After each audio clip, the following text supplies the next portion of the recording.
Hi everyone, I'm going to read part 2 of the last Wild book called What is this place? Flying lower and lower all the time now, my feet scrape an old wire fence covered with red and white signs, which we pass too quickly to read. And then we're over a circle of trees, flying very quickly now, the treetops catching the soles of my shoes, and I can see the water. And then we're falling out of the sky. We crash to the ground. Imagine landing with a parachute that collapses all over you, your insides jumping up into your head as you hit the wet earth, while you can't see anything because of the giant tent you're under, a giant tent of oily feathers and claws that yanks itself free and flaps back off into the sky. Every bit of me is aching. They pulled my hair, they tore my clothes, they pinched my skin. But they got me here, brushing feathers off my face and grit out of my streaming eyes and untangling myself from my scarf. I look around. Until I went to Spectrum Hall, I'd never even left Premium. And I never left the hall till now. I've never seen anywhere like this before. It certainly isn't anything like home. There's a massive pond, more like a lake, with only tiny spots of sun able to squeeze through the leaves above, making the water glitter. Silvery trees line the edge, with ferns and reeds clustered around their base. Not trees I've ever seen before. Everything looks all old. Proper old, in fact. And I don't want to say the word, but there's no one here to tease me for saying it. It looks beautiful. There are no beeping doors, no shouts in the yard, and no spluttering doctor. I can hear my own thoughts bouncing off the logs and the still surface of the water. They aren't all good ones.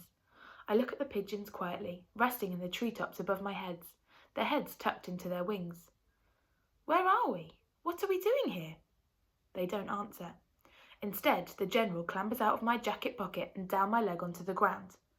The first part of our plan successfully achieved, he announces, and then, as he darts under the nearest rock, with flying colours I might add, by the order of cockroach merit, I am now awarding myself a long afternoon nap. Fine, I think to myself, suit yourself, I've got other things to worry about. Firstly, I stink. That tunnel was not good. There are dirty splodges all over my red anorak, making me look like a ladybird. My tracky bottoms are soaking, and my striped scarf is stiff with encrusted yuck. The sun is out, though. I look at the lake. I can't help but wonder what else might be in there, and remember the pictures we all watched on the news of dead fish floating in the water, piling up in rotten heaps on the banks of the river. I don't want to get the red eye, but this isn't a river. This is a lake, hidden behind trees, far from anywhere. The animals went years ago. It must be safe by now, whatever factos say. Yanking my jacket and trousers off, I step along the boggy shore, splashing down into the shallows with my clothes bundled in my arms, trying not to slip or step on a sharp rock. The water looks dark. I start to wade in quickly, taking deep breaths to fight off the cold. The further I go in, the darker and deeper it gets. I look down at my bare feet, only just visible through the muck, and start to imagine dead fish rising suddenly to the top in an explosion of bubbles, their lifeless red eyes rolling at me. Glancing over my shoulder, I see that the pigeons are watching intently. I've probably never washed myself so quick, scooping up handfuls of water as fast as I can over my head. Relieved there are dozens of diseased fish in each one, before giving my clothes a quick soak and wading noisily back to the shore. The birds are curious. What made you hurry? Clutching my dripping clothes in front of me, I say, I thought there might be infected fish in there. But there are no fish left. Not in this lake. Not anywhere. They sound so sad. Then the white pigeon hops down from his tree, strutting about with pink claws, his little head bobbing up and down. In daylight, I can see now that the feathers on his scalp are skew-whiff, like he just got out of pigeon bed. Yeah, he sneers, no fish in this cake, stupid. The others coo, hiding him from me with their wings, like he embarrasses them. But he's right. I do feel stupid. Naked and stupid.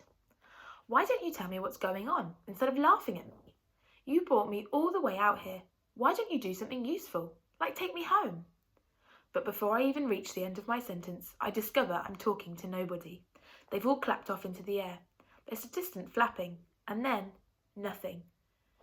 General, I say, but the only reply I get is some loud snores coming from under a rock. As the birds all disappear, I notice how knackered I am. I badly want to lie down. Anywhere would do right now. Just by the edge of the water, there's a large rock with a flat top. Its size is ideal for drying wet clothes on, and a shaft of sunlight makes it look as white as a sheet. Sunlight like I never saw at the hall. I've never slept outside before. I just tell myself that there are no animals left, so it will be fine.